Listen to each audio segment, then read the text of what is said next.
सभी लोग बैठेंगे, दोनों हाथ ज्ञान मुद्रा में रखेंगे, आंखें बंद, कमर गर्दन एक सीध में, गहरा श्वास लेते हुए गायत्री महामंत्र का उच्चारण एक साथ एक स्वर में करेंगे।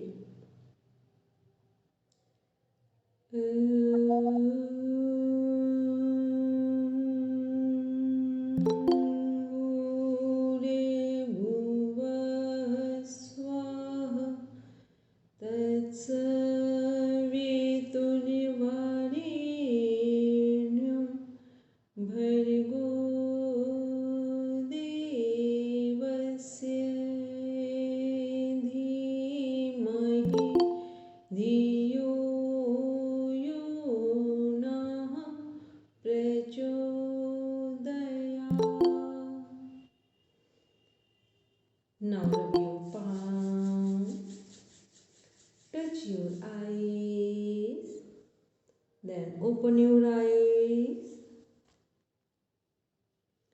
चलिए सभी एक बार चेक करेंगे किस नंबर तक आप सबने पढ़ा है। अभी एक बार बोलेंगे दीप्ति या रचना जी।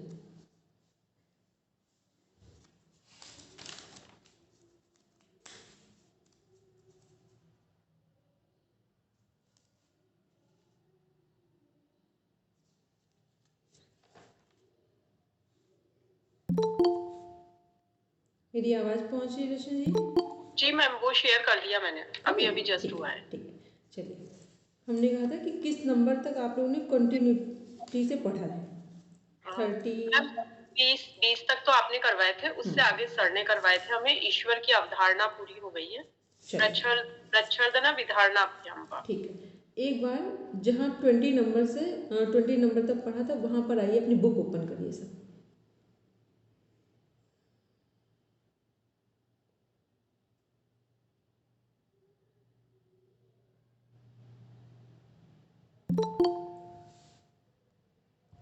एक बार ये देखेंगे, ठीक। पहले तो 17 नंबर का जो सूत्र है उसे देख लेंगे। हम लोग ने देखा था संप्रज्ञात समाधि, ठीक है। संप्रज्ञात समाधि को ही सभी समाधि बोलते हैं।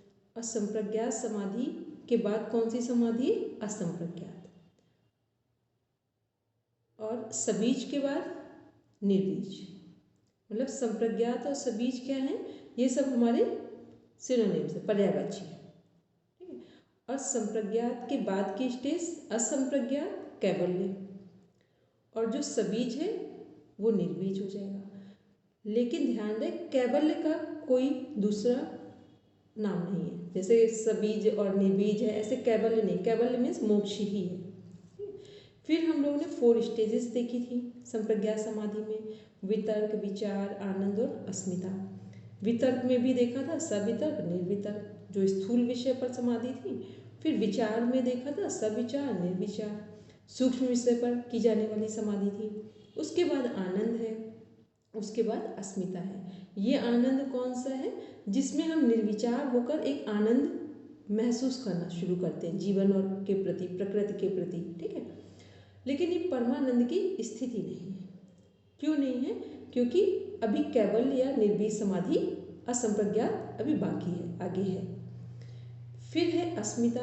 अस्मिता मीन्स वैसे तो होता है कि अहंकार से जुड़ रहा है, और अस्मिता है क्या हमारा? कि जहाँ पर हमने 2 चीज़ें एक साथ कनेक्ट कर रखी हैं, कि जो प्रकृति और पुरुष है वो दोनों एक साथ एक जैसे दिखने लगे, तो ये अस्मिता है। लेकिन यहाँ जो अस्मिता है संप्रज्ञात में, इस अस्मिता में प्रकृति और पुरुष का हमें ज्ञान हो गया है। ज्ञान होने का मतलब कि इन दोनों का कार्य अलग अलग है, लेकिन अनुभव नहीं हुआ है। यदि अनुभव हो जाता तो फिर क्या होता? कौन सी स्टेज होती? विवेक ख्याति, असंप्रज्ञात। असंप्रज्ञात हो जाता, ठीक। यदि अनुभव हो जाता तो असंप्रज्ञात हो जाता। विवेक ख्याति क्या है? विवेक ज्ञान है, ठीक है। तो जहाँ तक ज्ञान की सीमाएं हैं वहाँ तक हम किस अवस्था में हैं, किस समाधि में हैं? विचार भी कह सकते हैं, और हाँ संप्रज्ञात कह सकते हैं, ठीक है। जहाँ तक विवेक ज्ञान है वहाँ तक हम कहाँ पर हैं? संप्रज्ञात में हैं। और विवेक ज्ञान से वैराग्य होते ही हम कहाँ पहुँचेंगे? असंप्रज्ञात कैवल्य में पहुँचेंगे, ठीक है। तो ये अस्मिता, क्योंकि कई बार सब लोग कंफ्यूज हो जाते हैं कि यहाँ अस्मिता क्या रोल प्ले कर रहा है। यहाँ अस्मिता जहाँ पर हमने विवेक ख्याति के कारण या विवेक ख्याति के द्वारा हमने प्रकृति और पुरुष के ज्ञान को समझ लिया है कि ये दोनों अलग अलग हैं, लेकिन ज्ञान को अनुभव में जब आएगा ज्ञान तो ज्ञान से भी वैराग्य हो जाएगा। कौन से ज्ञान से वैराग्य होगा? जब अनुभव में कैवल्य आ जाएगा। विवेक ज्ञान से। विवेक ज्ञान, विवेक ख्याति या विवेक ज्ञान, ठीक है, वेरी गुड, ठीक। बस इतना ही हमें समझाना था। फिर क्या था हमारी, जो सबीज के बाद निर्बीज समाधि है उसकी भी 2 स्टेजेस हैं।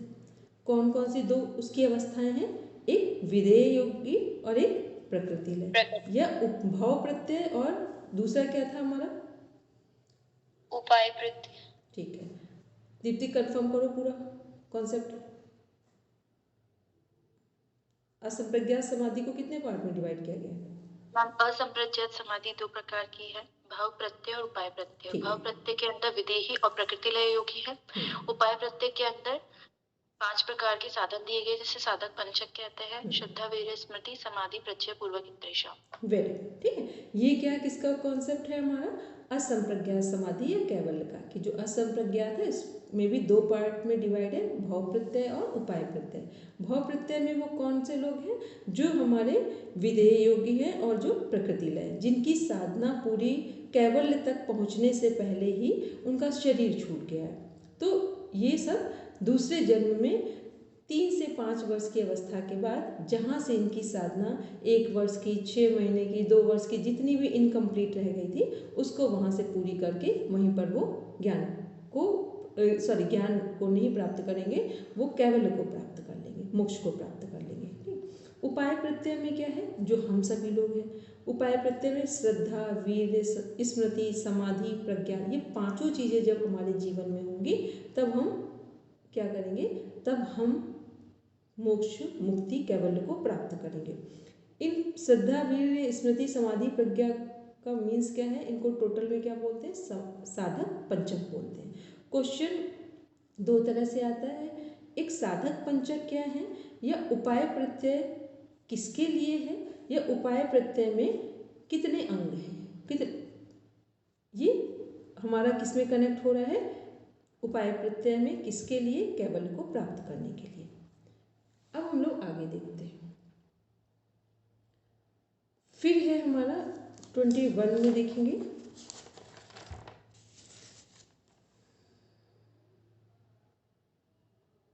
ये हम लोग ने देख चुके हैं, विधेय योगी, प्रकृति लय योगी, ये भी देखा है हमने।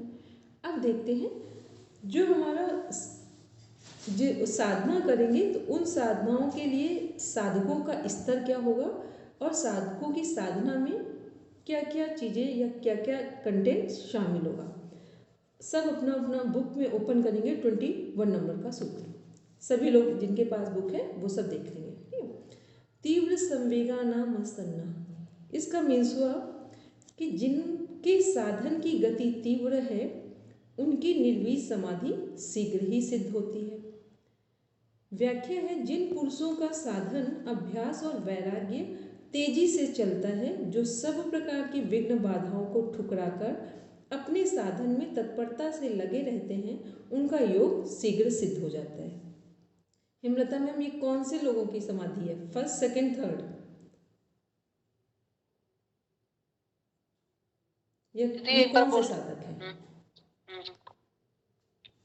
कौन सा दीदी, एक बार बोलना। हमने बोला ये किस कैटेगरी के साधक हैं? फर्स्ट, सेकंड, थर्ड किस में आएंगे?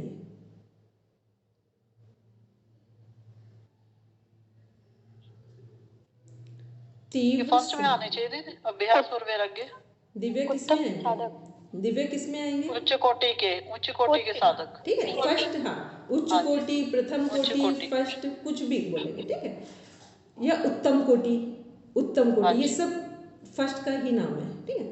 तो ये क्या है? ये कौन से साधक हैं? जो अब इसके बाद क्या हम देख रहे हैं, जो हमारा 22 नंबर का सूत्र 22 में है, मृदु मध्यादि मातत्वा ततोपि विशेषः, मीन्स साधन की मात्रा हल्की, मध्यम और उच्च होने के कारण तीव्र संवेग वालों में भी काल का भेद हो जाता है। इसका अर्थ हुआ कि जो हमारी साधन की कैटेगरीज हैं जो 3 हैं, उच्च, मध्य और निम्न या हल्की, जो भी इसमें लिखा हुआ है, तो इनका इस कारण से भी क्या होता है कि जैसा जो साधना करते से, मान लो अभी हम सब लोग एक साथ यहाँ पढ़ रहे हैं, अब सबको एक ही टीचर पढ़ा रहे हैं और एक ही बुक है, एक ही स्लाइड है, सब कुछ सेम है, फिर भी यहाँ पर जो सीखने की क्षमता है वो सबकी अलग अलग हो जाएगी, और जिसकी जैसी क्षमता होगी सीखने की, उसी के अनुसार उसकी कैटेगरी निर्धारित हो जाएगी कि वो किस नंबर में, किस श्रेणी में आएंगे, फर्स्ट में आएंगे कि सेकंड में आएंगे कि थर्ड में आएंगे। अब पढ़ेंगे व्याख्या, हेमलता में पढ़ेंगे, इसकी बुक से पढ़ेंगे। 21 की है व्याख्या। किसका साधन किस दर्जे का है, इस पर भी योग सिद्धि की शीघ्रता का विभाग निर्भर करता है, क्योंकि क्रियात्मक अभ्यास और वैराग्य तीव्र होने पर भी विवेक और भाव की न्यूनाधिकता के कारण समाधि सिद्ध होने के काल में भेद होना स्वाभाविक है। जिस साधक में श्रद्धा, विवेक, शक्ति और भाव कुछ उन्नत है, उसका साधन मध्य मात्रा वाला है, और जिस साधक में श्रद्धा, विवेक और भाव अत्यंत उन्नत है, उसका साधन अधिमात्रा वाला है। साधन में क्रिया की अपेक्षा भाव का अधिक महत्व है। अभ्यास और वैराग्य का जो क्रियात्मक बाहरी स्वरूप है, वह तो ऊपर वाले सूत्र में विवेक के नाम से कहा गया है। वेग के नाम से, वेग माने जैसा हमारा करने का ढंग है, बहुत तीव्रता से कर रहे हैं कि आराम से कर रहे हैं, तो वो वेग में आ रहा है। और उनका जो भावात्मक आभ्यंतर स्वरूप है, वह उनकी मात्रा यानी दर्जा है। दर्जा का मीन्स क्या हुआ, उनकी श्रेणी हो गई कि फर्स्ट में आएंगे, सेकंड में आएंगे कि थर्ड में आएंगे। हाँ, आगे पढ़िए। व्यवहार में भी देखा जाता है कि एक ही काम के लिए समान रूप से परिश्रम किया जाने पर भी जो उसकी सिद्धि में अधिक विश्वास रखता है, जिस मनुष्य को उस काम के करने की युक्ति का अधिक ज्ञान है एवं जो उसे प्रेम और उत्साह पूर्वक बिना उकताए करता रहता है, वह दूसरों की अपेक्षा उसे शीघ्र पूरा कर लेता है। वही बात समाधि की सिद्धि में भी समझ लेनी चाहिए। समाधि की प्राप्ति के लिए साधन करने वालों में जिसका साधन श्रद्धा, विवेक, शक्ति और भाव आदि की अधिकता के कारण जितने ऊंचे दर्जे का है और जिसकी चाल का क्रम जितना तेज है, उसी के अनुसार वह शीघ्र या अति शीघ्र समाधि की प्राप्ति कर सकेगा। यही बात समझाने के लिए सूत्रकार ने उपर्युक्त 2 सूत्रों की रचना की है। ऐसा मालूम होता है, अतः साधक को चाहिए कि अपने साधन को सर्वथा निर्दोष बनाने की चेष्टा रखे, उसमें किसी प्रकार की शिथिलता न आने दे। निर्दोष बनाने की चेष्टा से तात्पर्य क्या हुआ कि कोई भी साधना तभी फलीभूत होती है जितना हम अपने जीवन में प्योरिटी के साथ काम करते हैं, वो हो गया। दूसरा निर्दोष से मीन्स हुआ कि जिस कार्य के लिए हम बैठे हैं बस उसी के प्रति हम समर्पित हो जाएं। तो अपने कार्य के प्रति कौन व्यक्ति समर्पित होगा, जो खुद में, जिसने पहले से क्या डिसाइड कर रखा है कि जितना भी हम जो कुछ भी करेंगे वो केवल और केवल जो लक्ष्य है हमारा, जिसके लिए हम अभी यहाँ बैठे हैं, सिर्फ हम वही करेंगे। ठीक है, तो ये क्या है, ये है हमारा प्रॉपर वे में साधना करने का तरीका। तो जो लोग केवल लक्ष्य को, गोल ओरिएंटेड ही वर्क करते हैं, वो प्रथम कोटि में चले जाएंगे। जो थोड़ा सा आराम से करते हैं और कि कर तो रहे हैं, लेकिन थोड़ा उन्होंने सहजता से को अपना लिया है। सहजता का मतलब गहराई में नहीं, एक जो कार्य कर रहे हैं उसके क्रम को थोड़ा स्लो कर दिया है, तो वो मध्यम में आ गए। और जो हमारे निम्न में थर्ड कैटेगरी में वो कौन हैं, जिन्होंने कभी साधना की नहीं है, अब वो स्टार्ट कर रहे हैं। तो जो भी व्यक्ति किसी काम को फर्स्ट लेवल से स्टार्ट करेगा तो वो धीरे धीरे ही करेगा और धीरे धीरे ही करना चाहिए। तो यहाँ जो फर्स्ट कैटेगरी के लोग हैं वो कौन सी साधना करेंगे, उनका है अभ्यास और वैराग्य। लिखा हुआ है अधिमात्र में कौन से लोग आ रहे हैं, अभ्यास और वैराग्य, प्रथम कोटि के लोग। अभ्यास वैराग्य, और इसी के साथ अपना अपना पेन और पेपर यूज करें, ईश्वर प्रणिधान भी आएगा। फिर है मध्यम कोटि, यहाँ पर है क्रिया योग। क्रिया योग का मीन्स क्या हुआ, तप स्वाध्याय ईश्वर प्रणिधान। मृदु वाला जो सबसे नीचे है मृदु में, वो क्या है, ध्यान रखिए क्वेश्चन वहाँ मृदु का मीन्स निम्न कोटि आएगा, 3rd नंबर। मध्यम का मीन्स पता है सभी को। अधिमात्र मीन्स प्रथम कोटि, उच्च कोटि, उत्तम कोटि के साधक है, ये वर्ड्स को भी ध्यान में रखेंगे। तो मृदु वाले जो सब हैं, जो सब स्टार्ट कर रहे हैं, आज से ही साधना शुरू करने जा रहे हैं, वो पूर्ण अष्टांग योग का अभ्यास करेंगे। अच्छा, अब इसमें से कॉमन क्या है वो देखेंगे। अभ्यास वैराग्य के साथ भी ईश्वर प्रणिधान जुड़ा हुआ है, यहाँ नहीं टाइप हो पाया इसलिए हमने बोला आप लोग लिख लीजिए। फिर क्रिया योग में क्या है, तब स्वाध्याय ईश्वर प्रणिधान, यहाँ पे भी ईश्वर प्रणिधान है। फिर जब मृदु अष्टांग योग की हम लोग बात कर रहे हैं, तो अष्टांग योग में भी हमारा जो नियम है वहाँ पर ईश्वर प्रणिधान कनेक्ट है। तो ये इसका मीन हुआ, इसका अर्थ ये निकला कि जो भी हम लोग कुछ करते हैं, कोई भी साधना करें, यदि उसमें ईश्वर प्रणिधान को हमने सर्वोपरि रख दिया या सबसे पहले रख दिया, तो किसी भी कैटेगरी में हम आ सकते हैं। तो ईश्वर प्रणिधान को जैसे ही हम अपने जीवन में शामिल करते हैं, तभी हमारी साधना की पूर्णाहुति हो सकती है, शुभारंभ भी होगा और पूर्णाहुति भी होगी।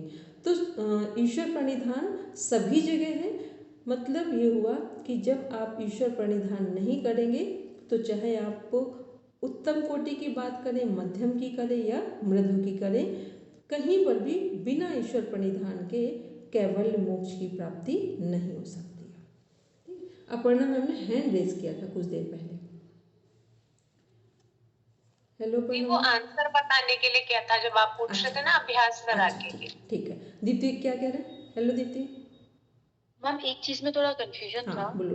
कि जो असंप्रज्ञात समाधि है, उसमें साधक पंचक है, उसमें साधन दिए हुए हैं कि श्रद्धा वीर्य स्मृति समाधि के मतलब प्रज्ञा पूर्वक इत्रिशाम, तो इनके साथ आप जब जो तैयारी कर सकते हो तो वो असंप्रज्ञात समाधि कहलाएगी। लेकिन मैम अष्टांग योग के अंदर भी तो सारे साधन ही तो है, यम नियम आसन, तो फिर ये उससे कनेक्टेड है या डिफरेंस है, ये समझ में नहीं आया।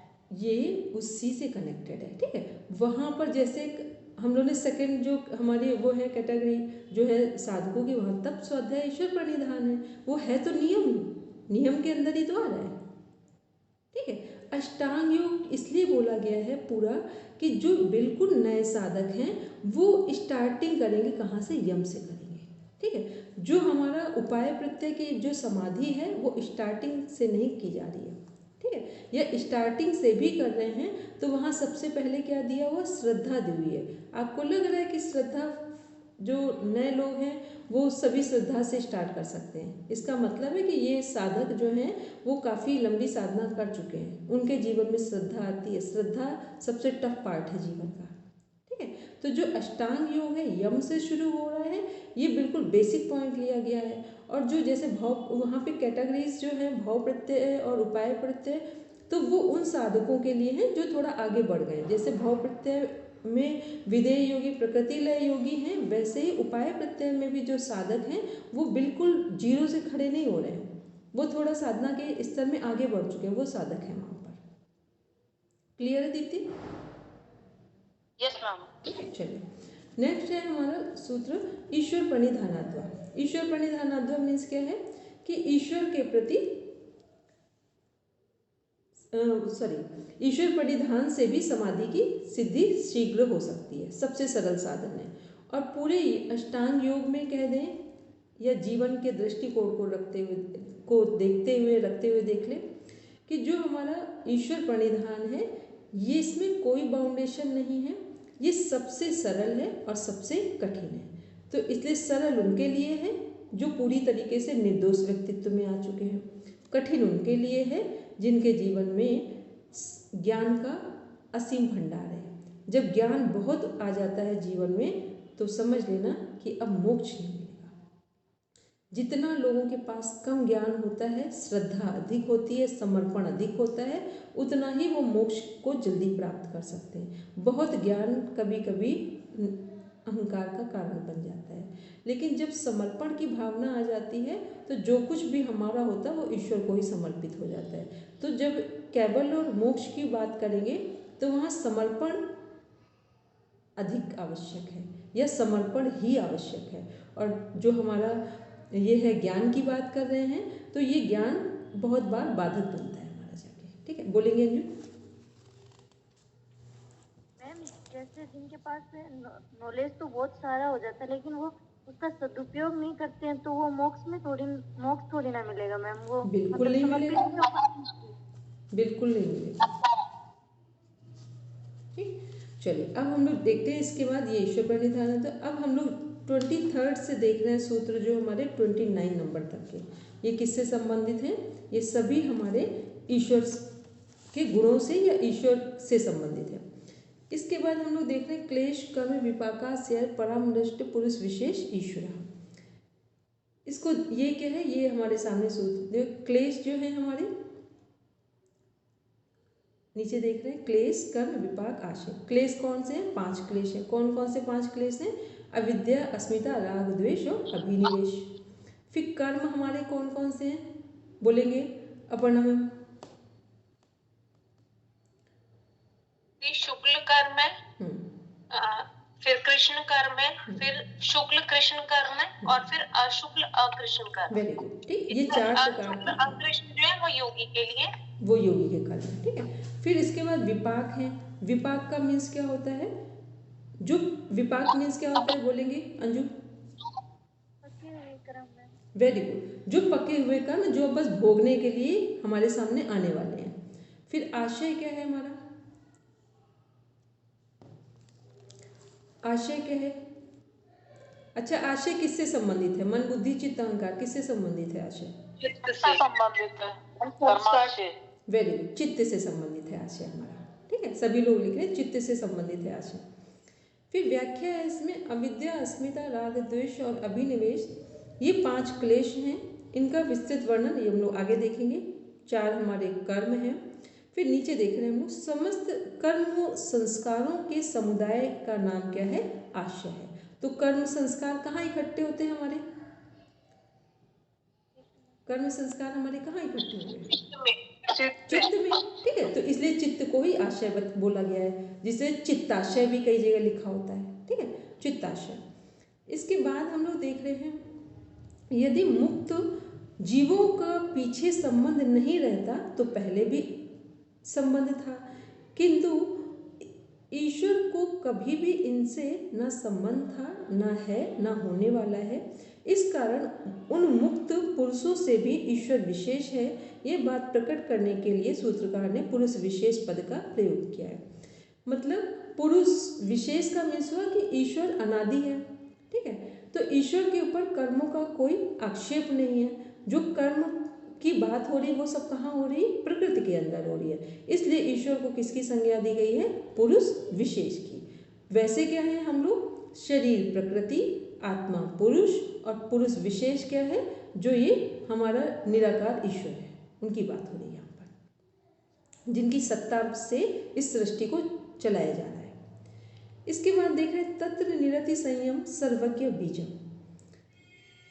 यहाँ पर 2 वर्ड हैं, निरतिशय और सातिशय। निरतिशय और सातिशय, जिनको इन दोनों का मीन्स पता है वो हैंड रेस कर दें। निरतिशय क्या है और सातिशय क्या है?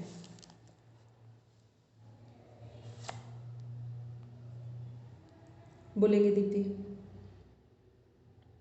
मैम निरतिशय का मतलब जिससे बड़ा या ज्ञानकारी कोई नहीं है, और सातिशय का है कि जिससे बड़ा ज्ञानकारी कोई है। Very good. ठीक है, सातिशय का मीन्स क्या हुआ? जिसकी सीमाएं हैं। और निरतिशय का मीन्स हो गया जो असीम है, असीमित है। तो असीम असीमित कौन है? अनंत कौन है इस दुनिया में? ईश्वर ही है। तो यहाँ पर क्या है? तत्र निरति संयम सर्वज्ञ बीजम मीन्स सर्वज्ञता का बीज अर्थात ज्ञान निरतिशय है। मीन्स जो सर्वज्ञ है, जिसका ज्ञान असीमित है, असीम है, अनंत है, वो सब ईश्वर है। इसके बाद इसी में नीचे की लाइन है, जिससे बढ़कर कोई दूसरी वस्तु न हो वह सातिशय है, और जिससे बड़ा कोई न हो वह निरतिशय है। ईश्वर ज्ञान की अवधि है, उसका ज्ञान सबसे बढ़कर है, उसके ज्ञान से बढ़कर किसी का भी ज्ञान नहीं है, इसलिए उसे निरतिशय कहा गया है। जिस प्रकार ईश्वर में ज्ञान की पराकाष्ठा है, उसी प्रकार धर्म, वैराग्य, यश और ऐश्वर्य आदि की पराकाष्ठा का आधार भी उसी को समझना चाहिए। ठीक है, पहले हम सीमा मैम का ने हैंड रेज किया था, उनको पूछ ले, फिर अपर्णा मैम की बात करते हैं। बोलेंगे सीमा मैम? दीदी मैं तो वो आपने क्वेश्चन पूछा था इसलिए आंसर के लिए किया था उस समय। क्योंकि हम बात कनेक्ट कर रहे हो तो पर याद रह जाता कि किसने हैंड रेज किया था। ठीक, बोलेंगे अपर्णा मैम? निरतिशय तो आपने बोला ईश्वर को, और सातिशय फिर कौन होगा? मतलब ऐसे समझ लो, संप्रज्ञात समाधि सातिशय। ठीक है, ठीक, असंप्रज्ञात समाधि के बाद की असंप्रज्ञात में तो मोक्ष प्राप्त कर लिया है। ठीक है, लेकिन मोक्ष भी प्रकृति में कुछ होगा, उसी का तो ज्ञान प्राप्त किया है या अनुभव प्राप्त किया है। एक चीज है कि हमने जो संप्रज्ञात समाधि है वहां हमने क्या किया, सभी चीजों का ज्ञान हो गया है। ठीक, अनुभव कहाँ किया हमने? निर्विष समाधि में, कैवल्य में किया। अब पुरुष जैसे अभी हम लोग सब कुछ बन सकते, क्या नहीं बन सकते हैं? ईश्वर नहीं बन सकते। ठीक, हम लोग सब कुछ बन सकते हैं, राम जी, कृष्ण जी सब बन सकते हैं। राम जी, कृष्ण जी, शिव जी, ये सब कहाँ है? प्रकृति में है।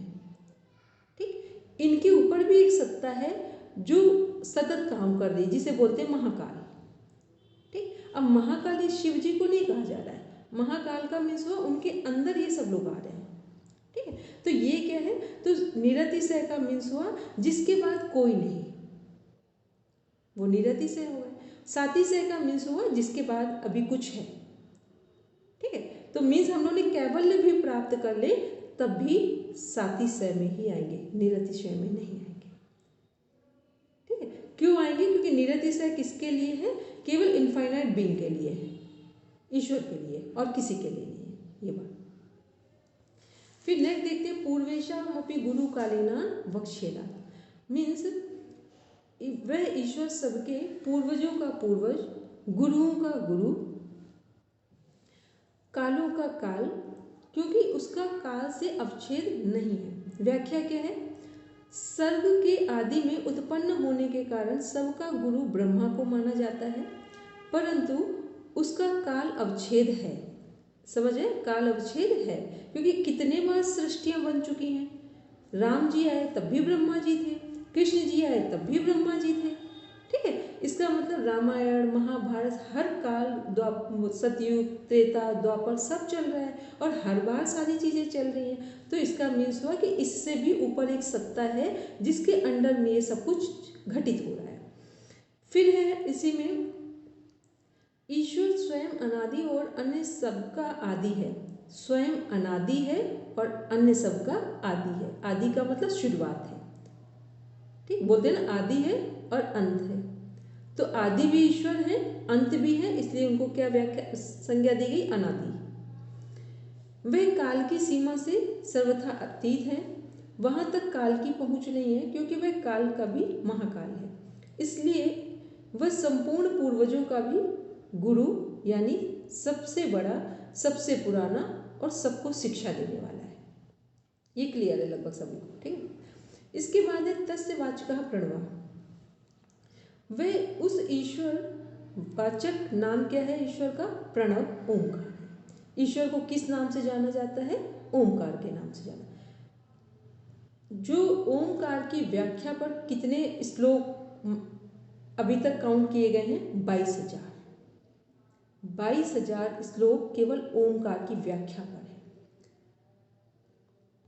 दूसरा व्याख्या क्या है? नाम और नामी का संबंध अनादि और बड़ा ही घनिष्ठ। नाम क्या है?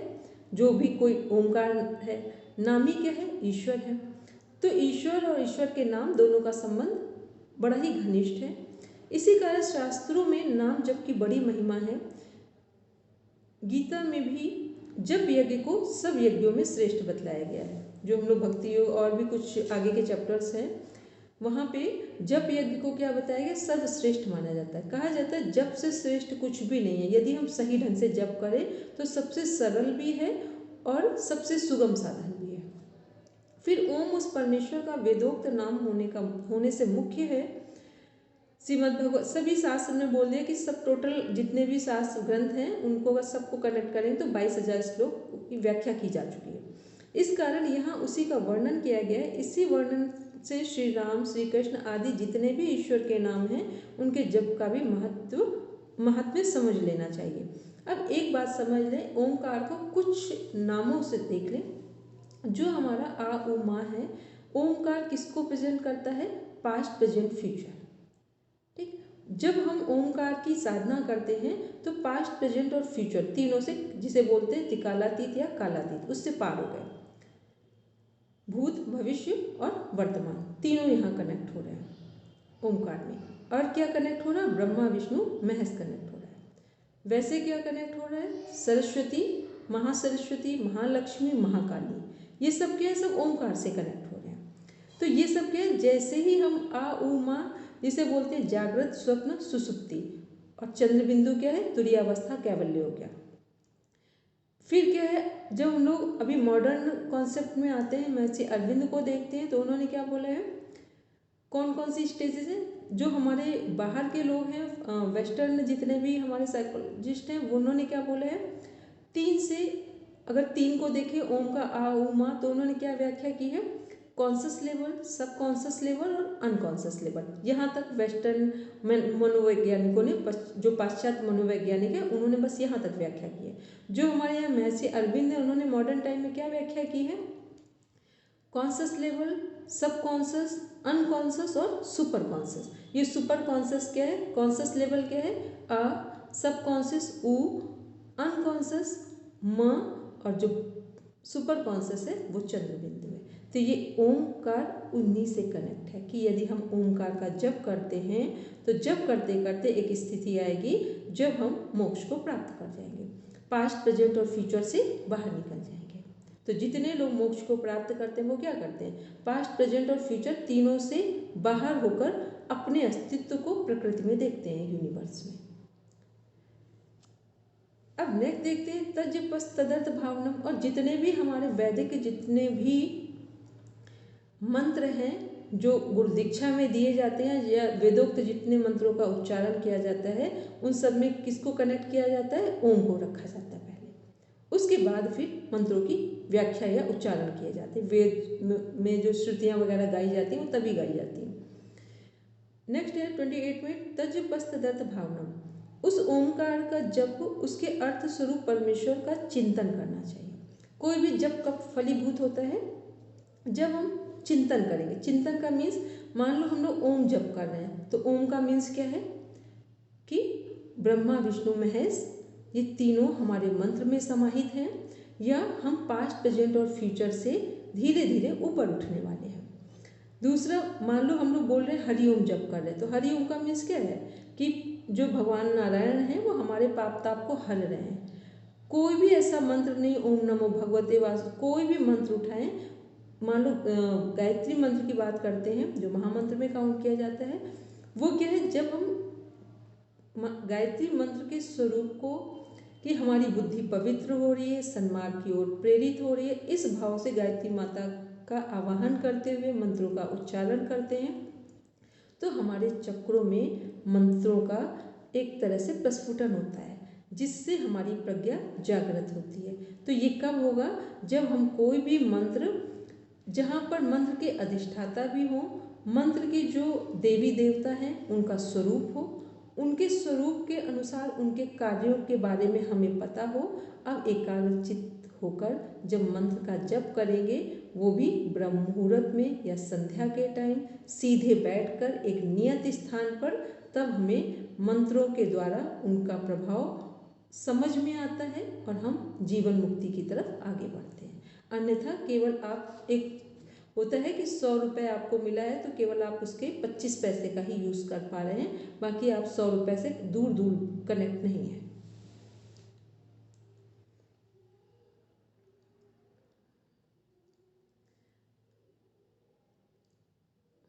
नेक्स्ट देख रहे हैं हम लोग, ईश्वर के जप का फल क्या है? चेतना के स्वरूप का ज्ञान होता है, अंतराय विघ्नों का अभाव होता है।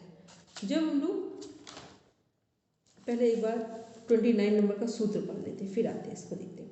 ततः प्रत्येक चेतना दिगमो अप्यंतराया भावश्य, मीन्स उक्त साधन से विघ्नों का अभाव,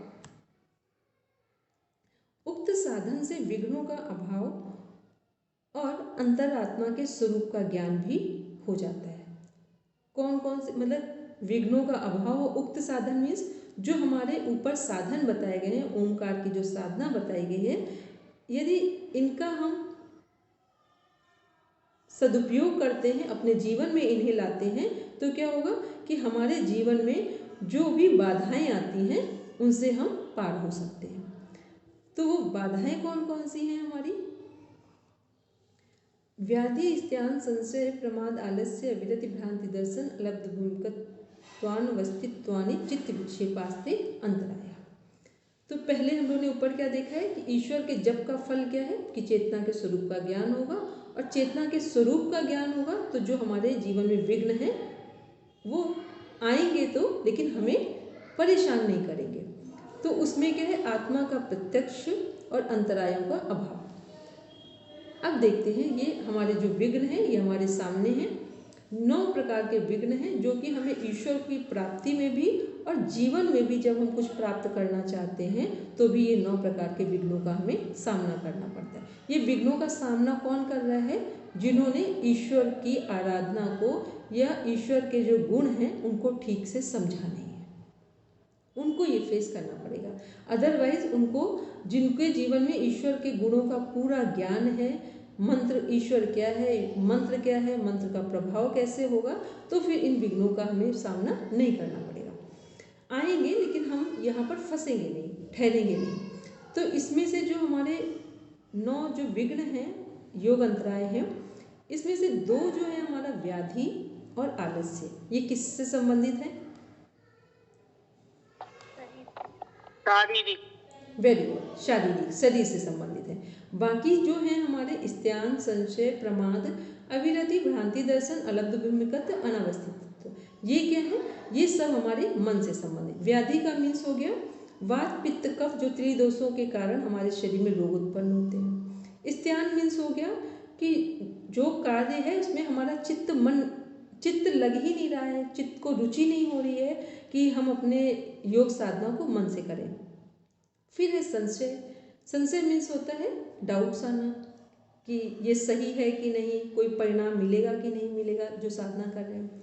प्रमाद मीन्स हुआ कि हमें पता भी है कि योग करने से या साधना करने से हमारे जीवन में परिवर्तन आ सकता है, लेकिन हम फिर भी उसको करने का मन नहीं बना पा रहे हैं। हर दिन प्रयास कर रहे हैं, कल करेंगे, शाम को करेंगे, फिर 1 महीने बाद करेंगे, पर वो क्या है, मन से टाल रहे हैं, उसको पोस्टपोन कर रहे हैं।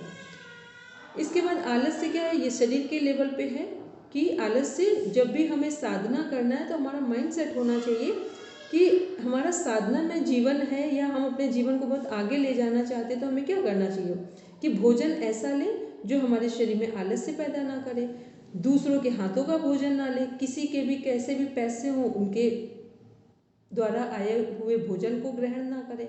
फिर तीसरा, देर रात्रि में भोजन ना करें। चौथा, अधिक भोजन ना करें, भूख लगने पर ही भोजन करें। ये सब ध्यान रखेंगे तो शरीर में आलस्य नहीं आएगा, क्योंकि आलस्य भी एक तरह का बाधक तत्व है हमारे साधना में। फिर अविरति।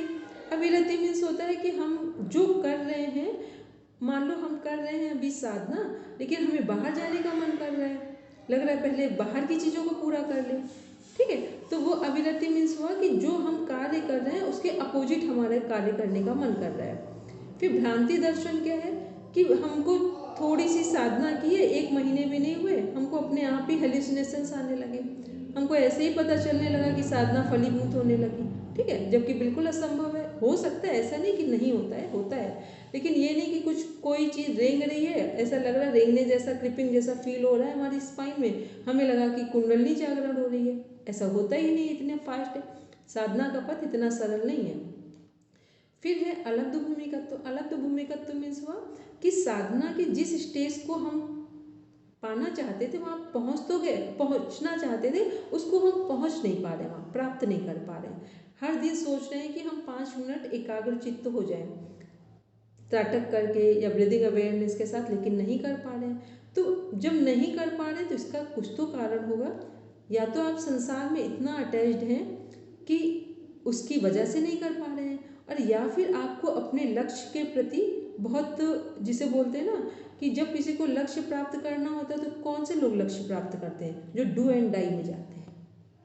केवल इस दुनिया में अपने गोल को उन्हीं लोगों ने अचीव किया है जो डू एंड डाई की कंडीशन में जाते हैं। करो या मरो, करो या मरो से पहले कभी भी कोई व्यक्ति अपने लक्ष्य को प्राप्त नहीं करता है। आप दुनिया में सब कर सकते हैं, but according to your choice आप लक्ष्य जो है, आपका गोल है, वो नहीं प्राप्त कर सकते हैं।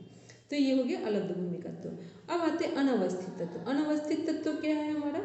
कि जिस स्टेज को हमने प्राप्त कर लिया, मान लो त्राटक करने की स्थिति में हम पहुंच गए हैं, जैसा हमें 5 मिनट 15 मिनट का जो भी हमारा गोल था उसको विदाउट एनी ब्रेक आप आराम से परफॉर्म कर पा रहे हैं। लेकिन अब क्या हुआ कि थोड़े दिन किसी कारण से फिर आपको आलस आ गया, या कुछ भी कारण हो सकते। कई बार तो ईगो इतना बढ़ जाता है, कुछ भी प्राप्त करते हैं तो उसके कारण क्या होगा कि जो हमें मिला था उसको भी हम मेंटेन नहीं कर पाए। कहा जाता है आम जीवन में भी कि किसी पद को प्राप्त करना सरल है, पर पद की गरिमा को बनाए रखना वो कठिन है।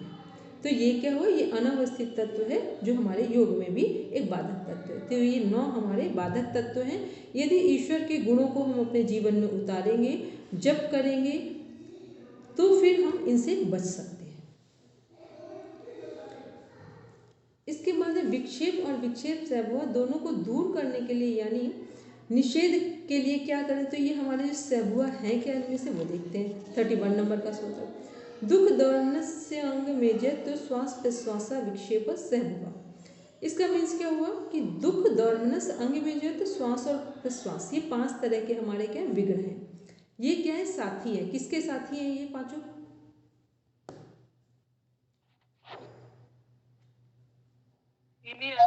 विघ्नों के साथ में जो हमारे योग अंतराय हैं उन्हीं के ये 5 साथी हैं यहाँ पर, ठीक है।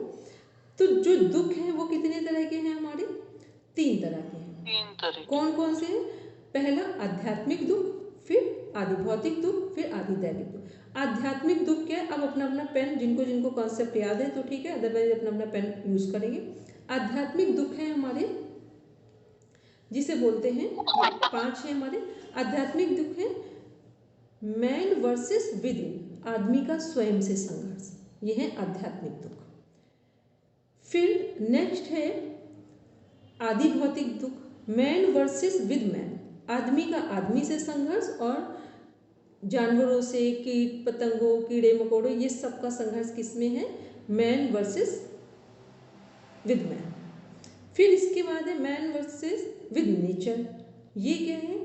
जो हमारे आदि दैविक दुख हैं, जिन पर हमारा कंट्रोल नहीं है, लेकिन जितने भी दैवी आपदाएं आती हैं वो हमारी ही नासमझी के कारण आती हैं, लेकिन वहाँ हमारा कोई कंट्रोल नहीं है। तो ये 3 तरह के दुख हैं हमारे। इन 3 तरह के दुखों का प्रॉपर जो वर्णन है सांख्य दर्शन के अनुसार है। तो ये तीनों जो दुख हैं हमारे, तो आदि भौतिक वाला जो दुख है उसको, जिसको बोल रहे हैं हम मैन वर्सेस विद इन, वो सबसे टिपिकल है। क्योंकि आदि जो आध्यात्मिक दुख है, आध्यात्मिक दुख की बात कर रहे हैं, जो मैन वर्सेस विद इन है, उसका मीन्स हुआ काम, क्रोध, लोभ, मोह, मत्सर, ईर्ष्या, राग, द्वेष, घृणा, लालच, ये सब किस में आ रहे हैं? आध्यात्मिक दुख में। और इनमें भी जो सबसे, जिसे बोलेंगे खतरनाक, डेंजर जोन में जिन्हें बोलते हैं, उसमें पहले आता है ईर्ष्या और उसी के साथ आता है अहंकार।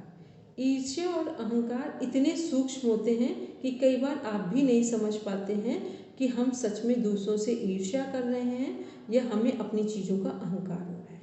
ठीक, तो ये आध्यात्मिक दुख है, जिसमें केवल आपको ही नुकसान पहुंचेगा, दूसरे को कोई नुकसान नहीं पहुंचेगा। फिर मैन वर्सेस विद मैन में क्या है कि आदमी का आदमी से, जैसे हम लोग समाज में रह रहे हैं, दूसरों को परेशान कर रहे हैं या दूसरों से परेशान हो रहे हैं, तो ये आदमी से आदमी का संघर्ष है। कई बार जीव जंतुओं से भी हमें असुविधा हो जाती है, तो वो सब सेकंड में आ गया, आदि भौतिक में आ गया। आदि दैविक में जितने भी हमारे नेचुरल डिसास्टर्स हैं, जितनी भी हमारी प्राकृतिक आपदाएं हैं, वो किस में आ रही है? आध्यात्मिक दुख में आ रही है। इसके बाद दौर्मनस्य क्या है? इच्छा की पूर्ति ना होने पर मन में क्षोभ होना, जिसे बोलते हैं फ्रस्ट्रेशन। मनोविज्ञान की भाषा में फ्रस्ट्रेशन है।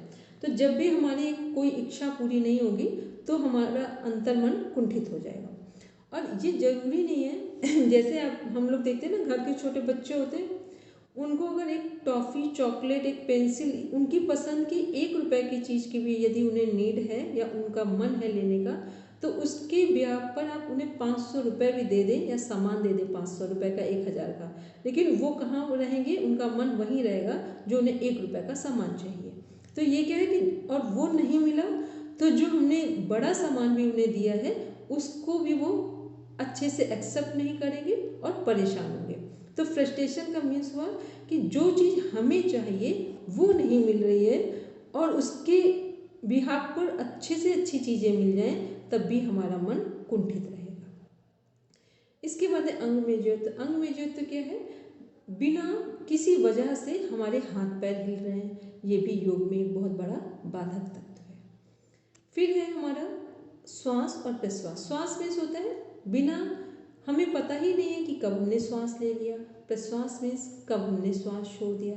जब हम लोग सुबह आधे घंटे प्राणायाम करते हैं वो किस लिए करते हैं, केवल इतनी बात को समझने के लिए करते हैं कि पूरे 24/7 जो 24 आवर्स हमारे पास हैं उसमें हम 21,600 बार श्वास लेते हैं। लेकिन हम पूरी दुनिया का ध्यान रख पाते हैं पर हमें जो हमारा जीवन है जिसके कारण चल रहा है उसको देख ही नहीं पाते। तो जो सुबह प्रैक्टिस कर रहे होते हैं वहाँ पर केवल ये याद दिलाने के लिए हम लोग वो प्रैक्टिस करते हैं कि हम सच में जीवित हैं और जिसके कारण जीवित हैं उसका हमें सम्मान करना चाहिए। और जब जब हम श्वास को ध्यान से देखने लगते हैं, श्वासों के प्रति सजग हो जाते हैं, जितना जितना आप अपनी श्वासों के प्रति सजग हो जाएंगे, अवेयर हो जाएंगे, उतना ही आप अपने जीवन के प्रति सजग हो जाएंगे। और अपने जीवन के प्रति सजग कैसे हो जाएंगे कि हर समस्या में आप समाधान ढूंढ लेंगे। और जब आप अपने श्वासों के प्रति ही सजग नहीं है, अवेयर नहीं है, तो आपको पता ही नहीं चलेगा कि जीवन में समस्याएं समाधान का स्वरूप स्वयं में लेकर आती हैं। तो ये क्या है, ये सब वो बाधक तत्व हैं जो 9 अंतराय थे, उनके ये 5 जो हैं ये सब साथी हैं जिनको संज्ञा दी गई विक्षेप सहभुआ की। अब है नेक्स्ट सूत्र है तत्प्रतिषेधार्थ में तत्वाभ्यास। मीन्स उनको दूर करने के लिए एक तत्व का अभ्यास करना चाहिए। किनको दूर करने के लिए एक तत्व के अभ्यास की बात की जा रही है? Very good. 9 अंतराय जो है हमारे और जो 5 उनके साथी हैं उनको दूर करने के लिए। तो पहला है हमारा कि उनको दूर करने के लिए एक तत्व का अभ्यास करना चाहिए। व्याख्या है दोनों प्रकार के विघ्नों का नाश ईश्वर प्रणिधान से होता ही है, उसके सिवा यह दूसरा उपाय बतलाया गया है। भाव यह है कि किसी एक वस्तु में चित्त को स्थित करने का बार बार प्रयत्न करने से भी एकाग्रता उत्पन्न होकर विघ्नों का नाश हो जाता है, अतः यह साधन भी किया जा सकता है। अब एक तत्व के अभ्यास के बारे में यहाँ बताया कि किसी भी एक चीज में यदि हम अपना मन लगा देंगे तो भी हमारे विघ्न दूर होना शुरू हो जाएंगे। तो सबसे सरल क्या है उसमें से पढ़ते हैं। मैत्री करुणा मुदित उपेक्षाणाम सुख दुख पुण्यापुण्य विषयाणाम भावना तश्चित प्रसादना। सबसे सरल साधन क्या है, और ये मन से भी ज़्यादा किससे जुड़ा हुआ है, भावनाओं से जुड़ा हुआ है। हमारे जीवन में सबसे स्ट्रांग क्या है, हमारी भावनाएं। ठीक, सबसे स्ट्रांग क्या है, भावनाएं हैं हमारी, जिसे हम लोग योग की भाषा में जितने लोग आत्म साक्षात्कार करते हैं, कैवल्य को प्राप्त करते हैं, उनको हम लोग क्या बोलते हैं इंग्लिश में, इंग्लिश हिंदी किसी में भी बोलेंगे। यहाँ भावनात्मक स्वास्थ्य की बात चल रही है, हम अक्सर बोलते हैं, शायद ये सूत्र जब पढ़ाया होगा अलग से भी बोलते हैं, इसके साथ भी बोलते हैं, इमोशनल इंटेलिजेंस। इमोशनल इंटेलिजेंट क्या है, जितने भी हमारे संत महापुरुष हैं वो सब किस, उनको क्या इंटेलिजेंट नहीं बोला जाता है, इमोशनल इंटेलिजेंट बोला जाता है। क्यों बोला जाता है, क्योंकि हमारा जो बुद्धि है वो कब स्ट्रांग होगी, जब उसमें भावनाएं जुड़ेंगी, और भावनाओं का जो पक्ष है वही हमारे आध्यात्मिक पक्ष को पूरा करता है। तो मैत्री करुणा मुदितोपेक्षाणाम सुख दुख पुण्यापुण्य विषयाणाम भावना तश्चित प्रसादनम, इसका मीन्स हुआ ये पक्ष है, मैत्री किससे करनी है हमको? सुखी लोगों से। ये मोस्ट इम्पॉर्टेंट सूत्र है, वो YCB हो, नेट, JRF सब में पूछा जाता है। मैत्री किससे करनी है हमको? किन लोगों से करनी है? सुखी लोगों से। करुणा दुखी लोगों पर, मुदिता पुण्य आत्माओं पर, उपेक्षा पाप आत्माओं पर। यहाँ ये है सब किसके लिए? चित्त प्रसादन यानी चित्त शुद्धि का सबसे पहला उपाय है। तो मैत्री जो है ये टफ है, ये कठिन है, क्योंकि सुखी लोगों के प्रति अक्सर हम ईर्ष्या से भर जाते हैं, जेलस फैक्टर हमारे अंदर आ जाता है। तो मैत्री का जो कॉन्सेप्ट है ये बहुत समझदारी से इसको हम ठीक कर सकते हैं। करुणा मीन्स हुआ कि दुखी लोगों पर दया ना करें। क्या करें? करुणा करें, क्योंकि जब करुणा का भाव होता है तो हम दिखावे का कोई आडंबर नहीं रखते हैं। जब करुणा नहीं होगी तो हमें लगेगा जो कुछ भी करें वो लोगों को पता होना चाहिए कि हमने क्या किया है, और जब करुणा होगी तो कुछ नहीं दिखाएंगे। कोई एक माँ अपने बच्चे के लिए कुछ करती है, माँ ही बच्चे के लिए नहीं, जो लोग बहुत प्रेम से कुछ करते हैं वो सब करुणा में ही कनेक्ट हो जाएगा जाकर। फिर है मुदित का मीन्स हुआ, मुदित और मुदिता का मीन्स प्रसन्नता से है कि जब भी हम लोग आध्यात्मिक लोगों से, श्रेष्ठ लोगों से मिलने जाएं तो वहाँ पर प्रसन्न भाव से बैठे जाकर, तो फिर उनकी ब्लेसिंग्स ही हमको मिलेंगी, चाहे हम बोलें या ना बोलें, क्योंकि जो लोग श्रेष्ठ होते हैं वो आपके आने से पहले समझ लेते हैं कि उनके पास आने वाला कौन है और किस मना स्थिति को लेकर आने वाला है। तो ये क्या है, जब हम श्रेष्ठ लोगों से मिले तो प्रसन्नता के साथ बैठे वहाँ पर। उपेक्षा मीन्स है पापात्मा।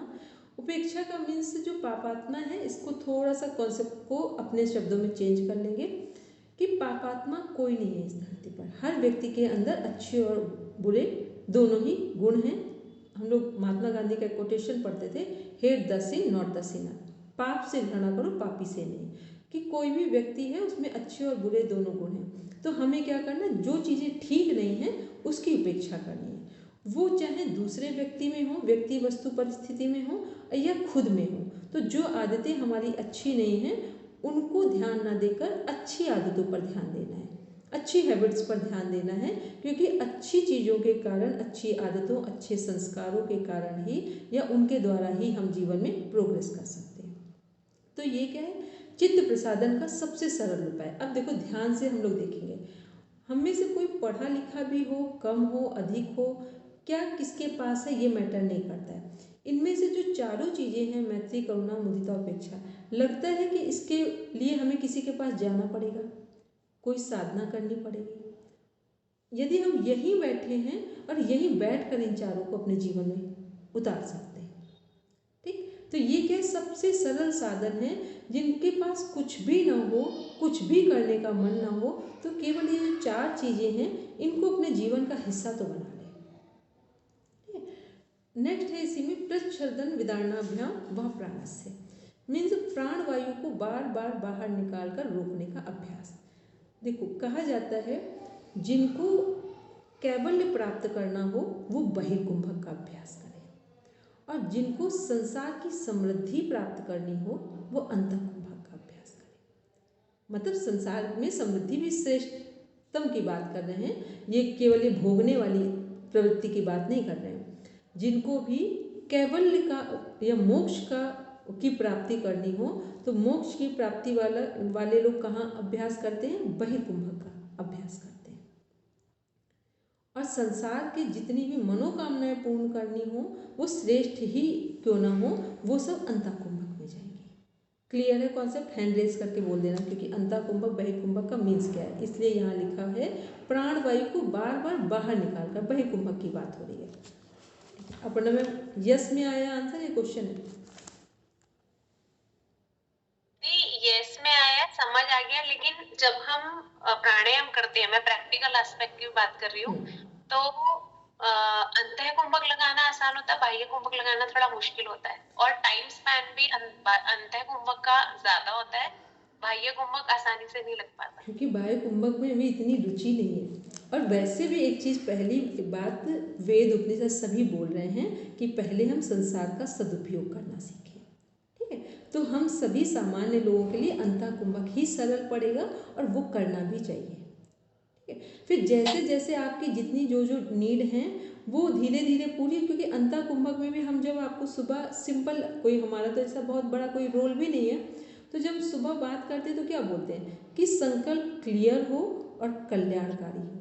कोई भी संकल्प वो नहीं होता है जिसमें, एक मिनट ममता जी माइक अनम्यूट करेंगे, सॉरी म्यूट करेंगे, कि कोई भी संकल्प ये नहीं, ऐसा नहीं है कि संकल्प करते समय हम सोच लें कि आपका नुकसान हो जाए, इसे संकल्प नहीं बोलते। संकल्प वो होते हैं जो प्रकृति में कल्याणकारी भावनाओं के साथ लिए जाते हैं, हमारा भी कल्याण हो और दूसरों का भी हो, चाहे वो हमारा परिवार हो या समाज हो, राष्ट्र हो, कोई भी हो, उसे बोलते हैं संकल्प। तो पहले हम अपने जीवन का सदुपयोग करना सीखते हैं, अंतः कुंभक में संकल्प लेते हैं, फिर एक स्टेज ऐसी आ जाएगी कि फिर आपका बहिर्कुंभक भी होने लगेगा।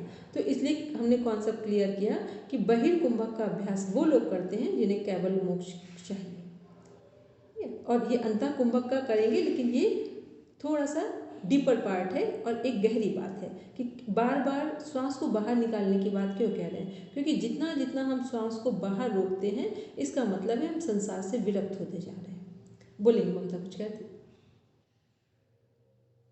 हेलो ममता। मैम वही दूसरा वाला पूछ रही थी, एक तो आपने मॉक्स वाला बताया कि बाह्य कुंभक का, और ये अंत्य कुंभक वाला ही क्लियर हो गया? अंत्य कुंभक वाला बस। हाँ ठीक है। चलिए एक सूत्र और ले लेते हैं। विषयवती व प्रवृत्ति व्युत्पन्ना मनसा स्थिति निबंधनी। इसका मीन्स क्या हुआ? विषयवती मीन्स होता है विषय वाली प्रवृत्ति उत्पन्न होकर वह भी मन की स्थिति को बांधने वाली हो जाती है। व्याख्या है, अभ्यास करते करते साधक को दिव्य विषयों का साक्षात हो जाता है। उन दिव्य विषयों का अनुभव करने वाली वृत्ति का नाम क्या है? विषयवती प्रवृत्ति है। ऐसी प्रवृत्ति उत्पन्न होने से साधक का योग मार्ग में विश्वास और उत्साह बढ़ जाता है। इस कारण ये आत्मचिंतन के अभ्यास में भी मन को स्थिर करने में हेतु बन जाता है। क्या लिखा हुआ है? अभ्यास करते करते साधक को दिव्य विषयों का साक्षात्कार हो जाता है। कौन बताएगा ये दिव्य विषय क्या हो सकते हैं?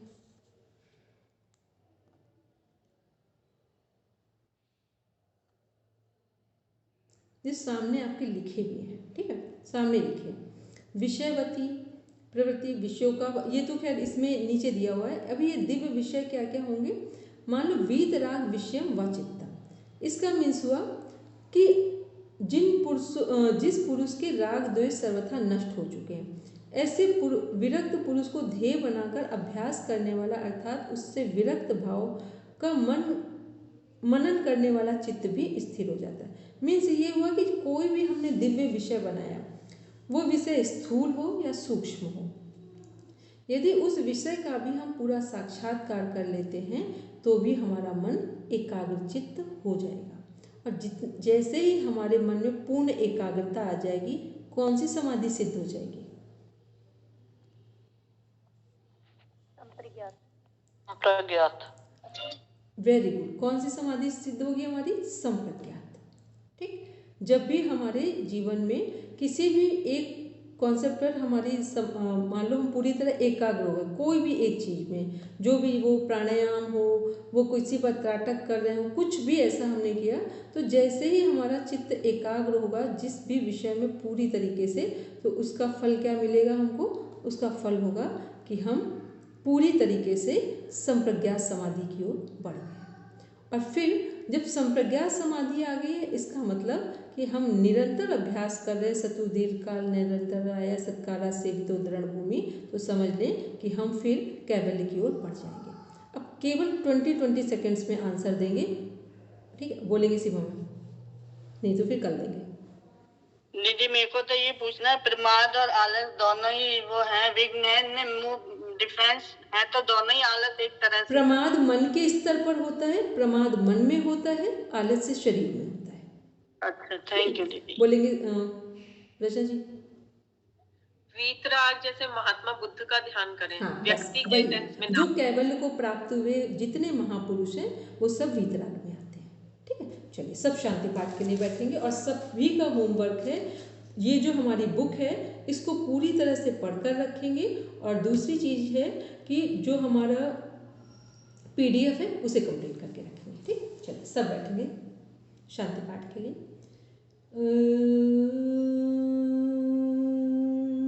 शांति शांति